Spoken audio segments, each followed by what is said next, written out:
I don't think there's any justifying this type of content.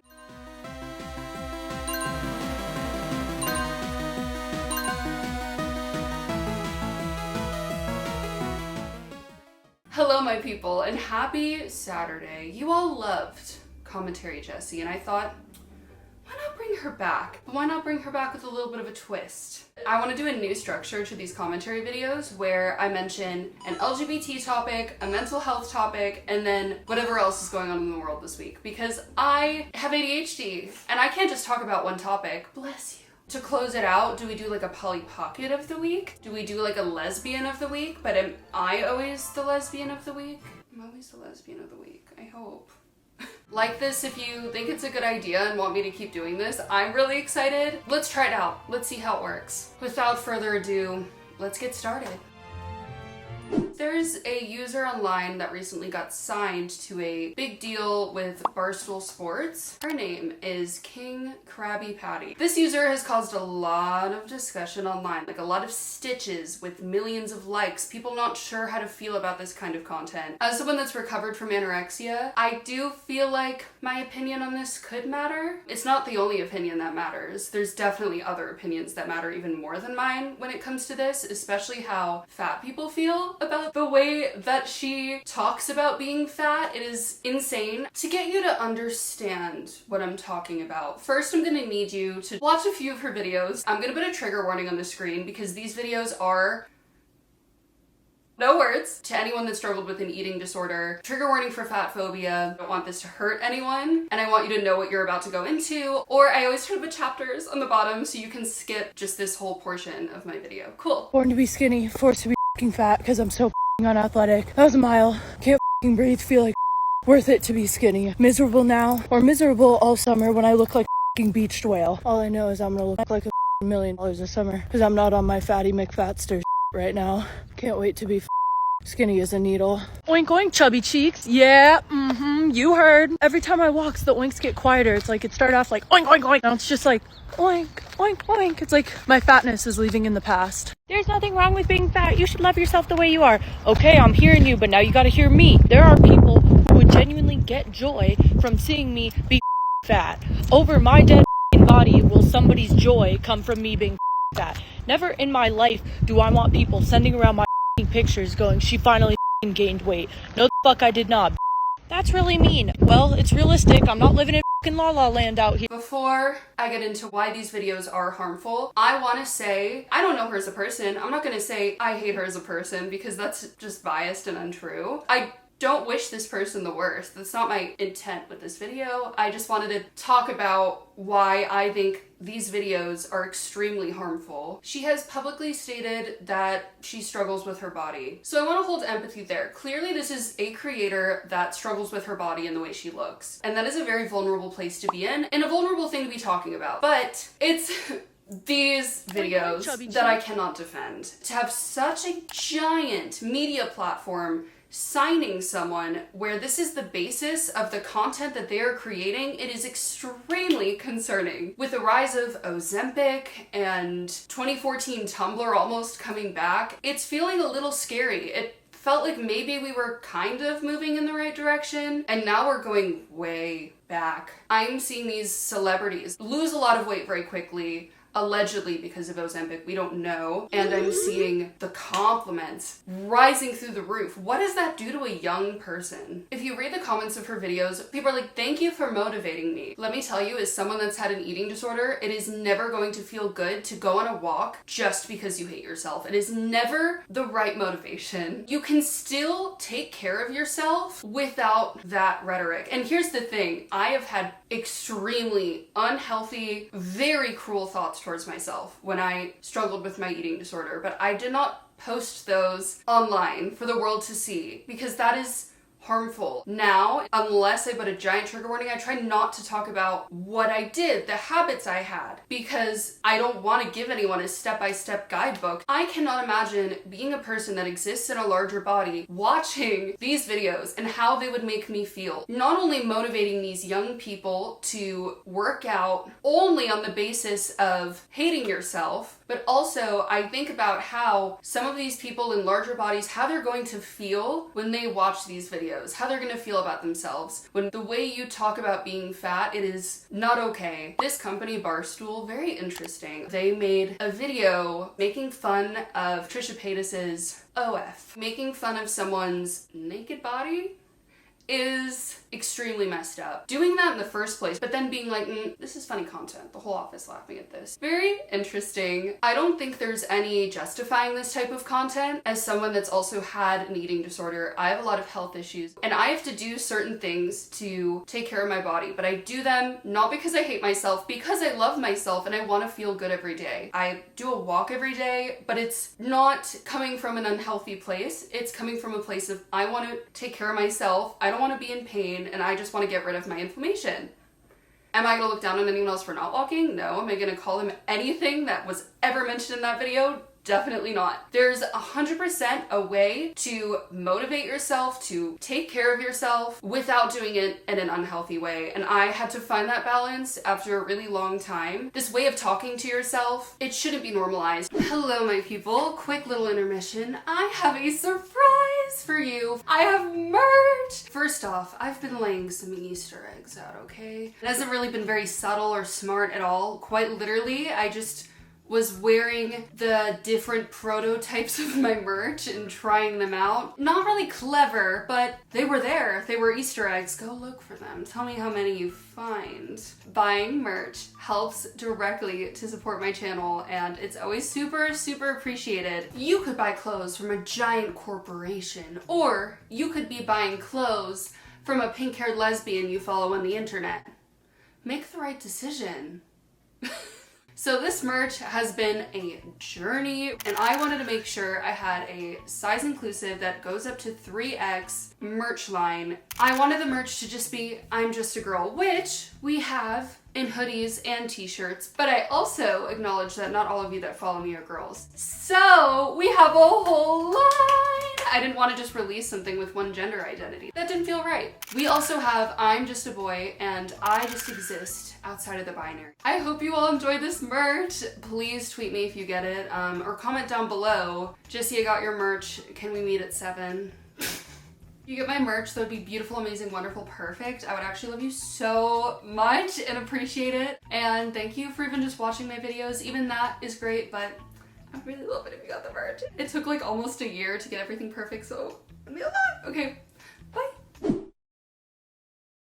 Moving on. Oof, wow, this is all just not some good news right now, but it's okay because you're listening to a pretty pink-haired lesbian give you the news. At least with that going for you. It is currently Olympic season. The LGBTQ+ community is always attacked in some way during the Olympics. I've talked about this a lot with my best friend I live with, who is trans. We've talked a lot about how, because people are so against trans people being in sports, even cis women are getting attacked as a byproduct of transphobia that trans people are experiencing. Because some of these female athletes present more masculine features or features that aren't deemed right for a woman, they're assuming that these women are trans, which is so showing towards how transphobic people view trans women. During the Paris Olympics, for example, we've seen our favorite JK. I was such a Harry Potter fan! If you go back and watch my old videos, I have so many Hufflepuff shirts. She is so obsessed with trans women. Could any picture sum up our new men's rights movement better? The smirk of a male who knows he's protected by a misogynist sporting establishment, enjoying the distress of a woman he's just punched in the head and whose life's ambition he's just shattered. This Algerian boxer is a cis woman, but because she doesn't look the way people think a cis woman should look, she's trans, which is also so offensive towards trans people. It's crazy that transphobia obviously is affecting trans people, but it even seeps into cis women doing sports. Oh, it's not just been one Olympic athlete, it's been multiple. Towards US Olympic swimmer Katie. Is this a man or a woman? How you respond will determine the strength of your character. A lot of people have pointed this out, and this is absolutely totally true. People of color, mainly black women, experience this so much. I can even think of Serena Williams, you know, an icon. Here we have a rugby, which by the way, I love women's rugby as a lesbian. Oh my god. I'm gonna say her name wrong, so just don't comment on it. Alona Mar on the US rugby team, by the way, seen her TikToks. She's so likable and funny. I'm kind of obsessed with her. As the Olympics officially start today, I want you all to take a look at all the different body types on display. All body types matter, all body types are worthy, from the smallest gymnast to the tallest volleyball player, from a rugby player to a shot putter and a sprinter. All body types are beautiful and can do amazing things, so truly see yourself in these athletes and know that you can do it too. This is how inverted men pose to look more female. They usually throw out one hip to give the illusion of a curved torso, and in this case, he's, wrong pronoun, something trans people experience all the time. He's scrunching up to shoulders so they look less broad and help hide the obviously male shoulder to hip ratio. Imagine being so obsessed with one idea of what a woman should even be. There needs to be a certain shoulder length, a certain waist and hip ratio. She made a TikTok talking about how some of these comments made her feel. I get comments being called a man and being called masculine and asking if I'm on steroids. There will always be negative people out there, and they put women in a box, and they think of women should be fragile and petite and quiet and meek. But that's not the case. Women can be strong, and they can have broad shoulders, and they can take up space, and they can be big. Don't let anybody try to define or dictate how you feel about yourself. You get to decide that. I feel feminine, so I am feminine. And I believe that. I want you all to know that even me, probably one of the most confident people around, has problems sometimes. But I'm not gonna let insecure, sad people online dictate who I am, because I know. Keep shining, keep being you, and remember, your body is perfect. Big, small, tall, short, whatever body you're in, that's the body of a woman. These are just young people participating in a sport they love that they've been working towards competing in, something like the Olympics, their whole entire life. Not to belittle what she's going through, but what these Olympic athletes are going through, as someone that's so close with a trans woman, like we eat, sleep, breathe together. These are things that trans people go through every single day. My best friend always gets comments where people purposefully look for her dead name, commented on her Instagram, use the wrong pronouns. This just really shows, if anything, that we need to let go of the traditional idea of what we think a woman has to be or look like or act like, or their height or their weight. There is no one definition. It's so upsetting that trans women have to be in this box where the second a cis woman doesn't look the way society wants, they assume they're trans. It's very, very upsetting. So I felt like I wanted to say something. Moving on. This is totally different. Like literally going from like A to leaving the alphabet, going in like numbers, like A to 2. There was an influencer's birthday party. Her name's Reagan777. And an influencer that was a +1 made a get ready with me. I'm going to Reagan777 birthday party. She makes this video, says the username of the girl, not her actual name, which is a little weird. She also talks about being a psychology major and she's going to the party to analyze people. I'm a psych major, so one thing about me is I'm gonna analyze. Then she proceeds to make a video talking about why the party was terrible. And all of the reasons are so laughable, coming from such a almost privileged standpoint. Currently getting canceled because I went to an influencer's birthday party and I said that I didn't have fun, so I decided to leave. For some context, here were the vibes of the party. There were 400 people on the guest list and not as many people showed up. I can guarantee she had more people at her birthday party than I did. This year, I had like 4 of my friends and we went to lunch, and that was great for me. If this girl went to my birthday parties, she would think I'm the lamest person on the planet. There'd be 30 videos about how lame my birthdays are. I used to throw some cool parties. If you remember, I had a Stranger Things birthday when I was 19. There's a vlog, like that was fun. But as of recent, I've kind of toned it down. I do want to have a little more fun. I don't drink, so like it would have to be like we all dress up as fairies and go to a garden or something. Which sounds so much fun, oh my god. She was upset that she had to pay for drinks there. For the dating app Bumble, I used to put on ambassador and influencer events, collab with bars all the time, so we would cover drinks, food, and even sometimes Ubers, so that was kind of my expectation. You're going out for someone's birthday. Why should drinks be comped? If you don't know, there's a lot of influencer brand events, and they're basically so brands get to talk to creators that use their products and like form relationships and connections. When you go there, you get product, and if they have drinks there, you're not paying for it because your partnership and allegiance with the brand and like you posting about the event is essentially what you are paying, if that makes sense. Because of that, it was just a flop, in my opinion. But this isn't like some organized brand event. This is someone's birthday, so why would you expect that? Upset there weren't Uber codes, which again feels very much so like something a brand event would do, but this is a human being's birthday. Completely different. Very, very, very entitled to assume all of these things would just be given to you. Creator that had the birthday party, Reagan, has said she's very upset. Have any of you gotten so angry or upset that you've gotten literal hives? Social media baffles me every single day. I would be very upset if someone went to my birthday and then created multiple pieces of content about how bad my birthday party was. Yeah, I'd cry. I'd be very hurt. And her defense was, well, I always try to share my experiences online. Always use my TikTok page to talk about my experiences and story time. These are topics that are anything from college to dating to boys, whatever it may be. It's been extremely honest on here. I've been to a lot of bad parties. I've been on a lot of bad dates, and I don't have to share it. There's a time and place. Maybe you just don't have to share everything to the internet, I do fear. Even I've had to learn that, but I think I would never post badly about someone's birthday party. I'm excited to talk about this. Chappell Alone. Loved her for a very long time. Pink Pony Club was on one of my very old playlists, and Red Wine Supernova was actually one of my top songs of 2023. I've been gay for a long time. So it's been really cool to see her grow and blossom and to see so many other queer people identify with her music and think it's so recently she said she likes girls that play electric guitar. That's so funny you say that.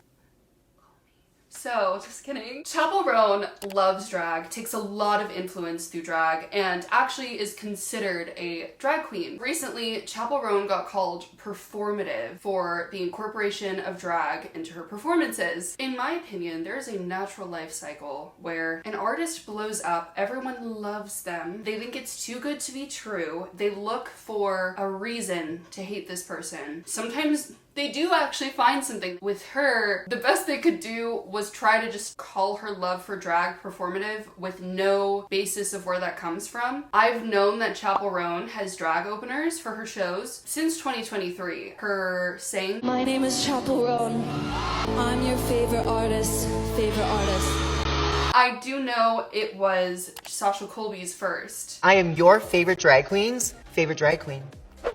Especially for women, there's always something that people want to attack someone for. And the word performative is so interesting. You could literally say anyone's love for anything is performative and just make it up and lie. This artist has basically been performing in drag with drag artists as her openers for a long time. There's absolutely such a long and comprehensive history of hating on women that do drag. Trans women that are drag queens, AFAB drag queens, drag kings even. This is so crazy because if you actually research about drag, the first drag ball that ever happened, ready, was in 1867, and men and women performed. Right around this time, they think the word drag king was invented. So the word drag king has existed since 1867. They get slept on so much.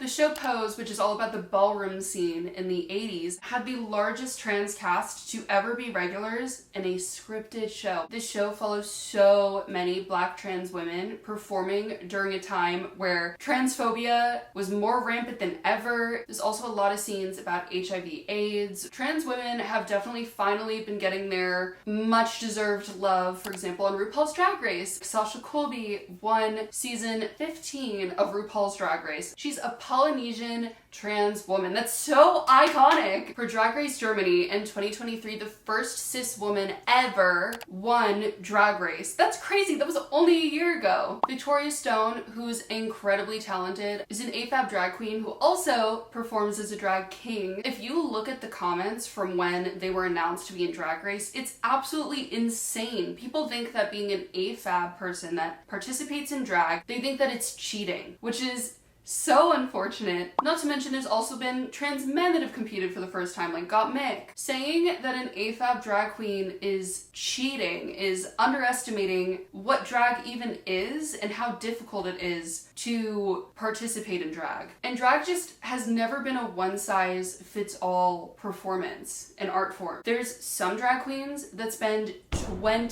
to $25,000 on all of their outfits, sometimes more, for an entire season of Drag Race, when there's also some that literally DIY everything, but also they're trading in a lot of hours to DIY their costumes. Obviously, having a trans woman win was a bigger feat, but it's still really cool to see AFAB drag queens like Chappell Alone being able to have their moment. Ultimately, when we see someone making money from an art form that we love, sometimes we assume that it's performative. However, we can't just jump to that conclusion and think everyone on the internet is out to get us at all times. It is so clear that she is doing what she loves, and she is so inspired by so many drag queens, and she is even one herself. I thought I could do a gay win of the week. We had the Charlie XCX and Billie Eilish collab. I just wanted to bring that up because it was hot, and there's no way I'm not mentioning it. I want to shout out in this video, I almost lost all of my footage for a video I'm uploading next week, which you should all be so excited for. If you don't know, I did a video where Madison, my best friend, picked my date, and a lot of you were saying Jessie should pick Madison's date. So I interviewed some men to be Madison's date, maybe boyfriend. I asked them some tough questions. It's gonna be fun, but SD card was corrupted. It was very sad. I thought I lost all my footage, including some really hot pics of me for my thumbnails, which is really upsetting and scary and sad. $300 data recovery, literally in one day, saved my footage. And this is not a scam. People kept thinking it was a scam because of the name. No, I recovered a video that I did not want to lose. I don't have a lot of male friends. It was very difficult to find that many men in one space for a certain amount of hours, so I was pretty devastated, but $300 recovery changed my life. So be sure to check them out. I'll put their ad on the screen. They were incredible. I literally just dropped off my SD card. They told me it was fixable the same day. It was mwah, beautiful. So thank you so much, $300 recovery. Love you. Anyways, I hope you enjoyed this. It's super different. Do we want more? Do we miss vlogs? I took a little bit of a break from vlogs because sometimes sharing that much of my personal life isn't the most beneficial, but if you want to see more of Jessie, definitely go on Instagram, on TikTok. I'm yapping about something. Honestly, on Shorts, I'm yapping. It's very off the cuff and unprofessional. Sure, check that out, and I love you all so much. Let me know if you like this. This was really fun. I hope you enjoyed. Bye!